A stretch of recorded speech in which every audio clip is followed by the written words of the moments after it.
Hey guys, this is James Kelley. I'm meeting up with him here. He's gonna back into a spot soon. So there's some spots over here trying to find. Yeah, there's some pretty good spots over this way he can back into.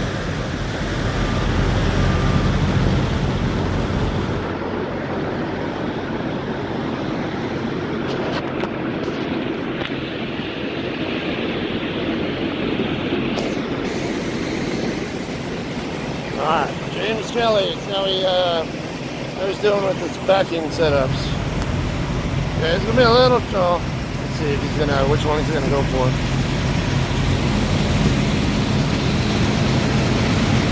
Probably go for an easier one.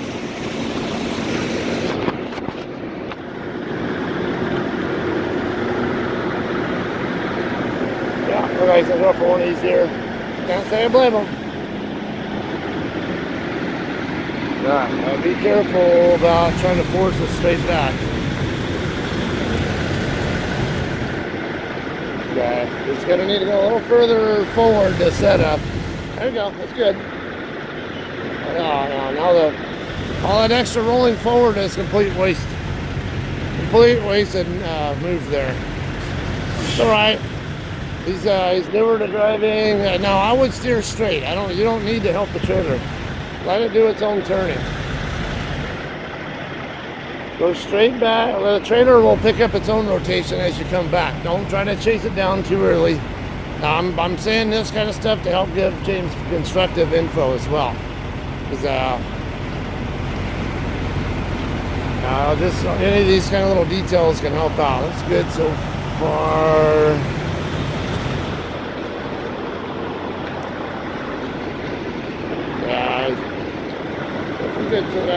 I'm gonna want to watch for him to stop and take some of his steer out in a minute. Yep, we're good. Good. Giving his trailer a chance to now I gotta be careful about chasing the trailer too fast. That looks good. There's a good steering adjustment there. Not putting excessive amounts in either. I'm seeing steering it, but it's just not excessive, which I like. Yeah, it looks good. It's really good. Now chase it, chase it, chase it, chase it, chase it. You got it. Yeah, you got it. Good. Good job.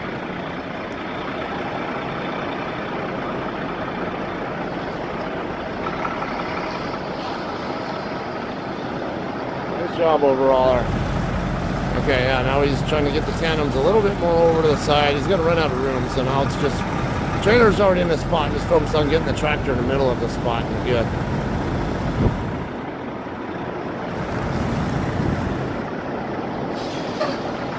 Yeah, I look like he's gonna adjust. He's a perfectionist like I am.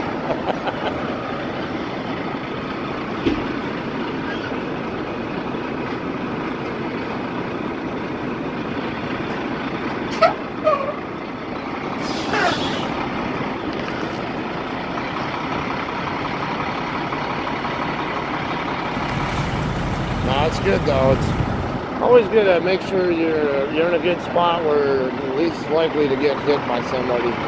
Even in a wide open spot like this, you never know what kind of person's going to back into the spot next to you. Okay, now he's watching the back of the trailer, not watching the front of the truck, so he doesn't realize the steers are not centered in the spot. But good job overall. Alright, guys. Now. I don't want to air James's business without his permission, but he's given me permission to go ahead and show this. He had an accident today. He got forced into the guardrail by a car that brake checked him on purpose. You see here his lug nuts chewed up the guardrail, right? Yeah. Yeah, what it was, the tire was turned to the right, and the guardrail caught the back side of the tire, drug it. And then by the time I couldn't even get the steering wheel to turn back to the left until the truck itself bounced away from it for a split second. I was able to turn. That's when the lug nuts caught it. Okay, now you said you're having alignment issues. Yeah. Now I'm curious. When I first got it, pull the top single, it would drive straight. Now it's over here. I'm holding it to about 9 o'clock. Around 8 or 9 o'clock, just for the truck to just track straight. Okay. Well, now I'm kind of curious. Maybe we can pop the hood and see if got any rods bent that are pretty obvious and easy to find.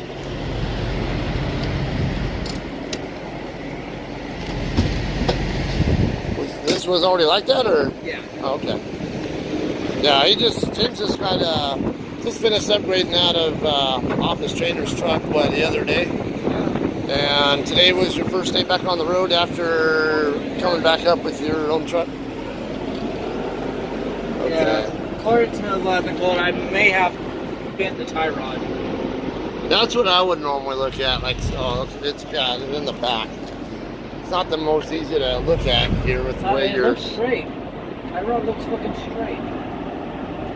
Maybe come around to the other side. It's hard to tell because the way it's installed.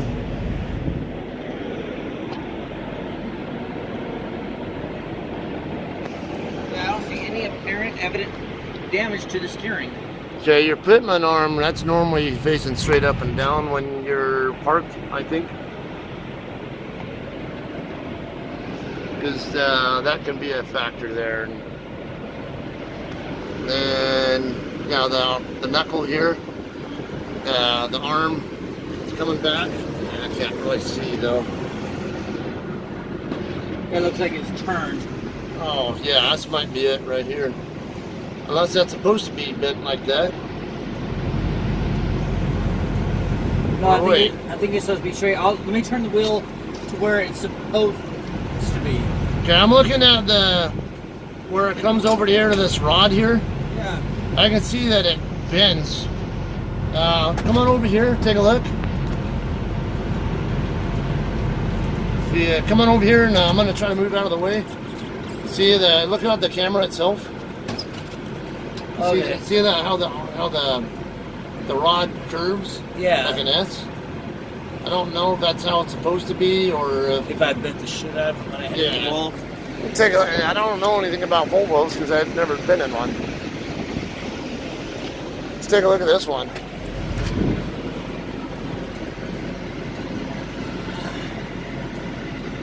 It's hard to tell.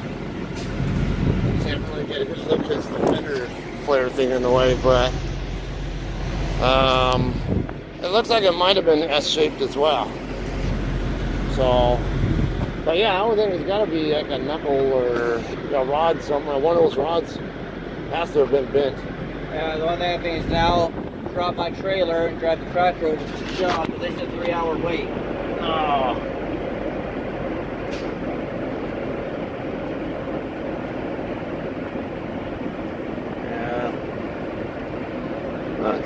I mean, yeah, the main tie rod doesn't look bad. It looks like it's straight, so.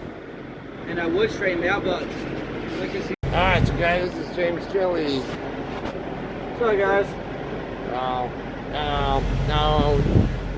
first major solo run, and I'm an accident. Yeah, I get introduced to how shitty four-wheelers are to us, and intentionally back, like brake check, right? Oh yeah, he would not veer off one freeway, get on another, and last split second he realized I went back on the freeway I was on, but I'm already there passing him, and he slams on his brakes at the side of my trailer. I pass him, I'm getting ready to merge, I'm picking my speed up, he flies by me, cuts in front of me, and just slams up for all he's worth, and it's either go to the left, risk hitting more cars, slamming on my brakes straight, risk someone hitting me behind, or taking him out, or hitting that retaining wall, that metal wood barrier. And I tried to choose the worst of the evils, and I was in that wall, that little divider barrier thing. That's bullshit. And eventually they caught the tire, drug the tire down it, eventually bounced off. I got it away from the wall, and once I got parked, she was at the sleeper. She came out the sleeper, all shaking. I got her calmed down. By the time I started getting out of my truck, the guy is acting like he's going to get out of his vehicle. So as he sees me trying to climb down, he jumps in his car, schools his tires, and takes off, and it's gone. So he wants to start shit and then realizes you're probably a little bit more than he bargained for. Yeah. Crap. Oh, here he is. And he caused all this. And then when Highway Patrol eventually showed up to where I went, where it was safe, no traffic, which is at my first shipper, even Highway Patrol said, yeah, that vehicle sounds very, very familiar. Other truckers had issues, we've had issues, and we can't say for sure, but I'm willing to bet it's one of the same vehicles we've had causing truck driver issues. Really? And I'm going, so what do I do about it? Like, there's nothing we can do. We're taking your report, but as usual, he's got a blackout thing over his license plate, where before you can get a picture or a visual of his license plate, he's gone. Yeah, if they know when he's usually in the area, they can look for that kind of car, and then, hey, if he's got the license plate cover on, which, by the way, is illegal in California. I'm from this state, I know better. Yeah, so they can find that, and then they're putting two and two together, and then eventually they can say, hey, James, can you identify the person if we give like a random bunch of pictures of guys? Can you say which one of these guys? The other thing I can't, because when he was getting out, he was still had his face away from me, and he only had 1 foot on the ground. So it's not like I really got a clear vision of him.